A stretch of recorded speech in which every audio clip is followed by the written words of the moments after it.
குழந்தைகள் கதைகள். குண்டு ராஜா. ஒரு ஊரில ஒரு ராஜா இருந்தாரு. அவருக்கு மக்கள் எல்லாருக்கிட்டையும் நல்ல பேர் இருந்தது. அவருக்கு அதிகமா சோம்பேறித்தனம் இருந்துச்சு. தினமும் கட்டில்லையே படுத்துக்கிட்டு சாப்பிட்டுக்கிட்டே இருப்பாரு. நாட்கள் போக போக அவரோட உடம்பு குண்டா மாறிடுச்சு. அவரால நடக்கக்கூட முடியல. மந்திரிமார்கள் எல்லோரும் ராஜாவோட நிலைமைய நினைச்சு வருத்தப்பட்டாங்க.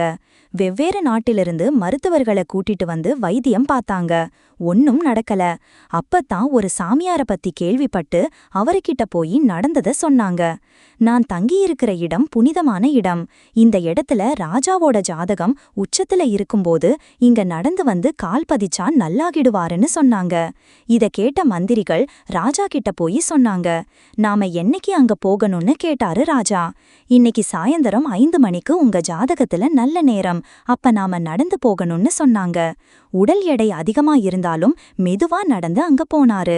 ஆனா ஒண்ணுமே நடக்கல. சாமியார் சொன்னாரு, உங்க ஜாதகத்துல உச்சமும் துக்கமும் மாறி மாறி வருது. அதனால நாளைக்கு மதியம் இங்க வாங்கன்னு சொன்னாரு. மறுநாளும் நடந்து போனாரு ராஜா. அன்னைக்கும் ஒன்னும் நடக்கல. இப்படியா 3 மாசமா தினமும் நடக்க ஆரம்பிச்சாரு ராஜா.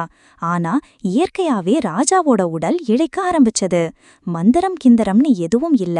இந்த சாமியார் தன்னை நடக்க வைக்கத்தான் இப்படி போய் சொல்லி இருக்காருன்னு தெரிஞ்சுக்கிட்ட அரசர் அன்று முதல் தினமும் சத்துள்ள ஆகாரத்தை மட்டும் சாப்பிட்டு நல்லா உடற்பயிற்சி செய்ய ஆரம்பிச்சாரு. இது காரணமா அவரோட உடம்பு இளைச்சு ஆரோக்கியமானதா மாறுச்சு.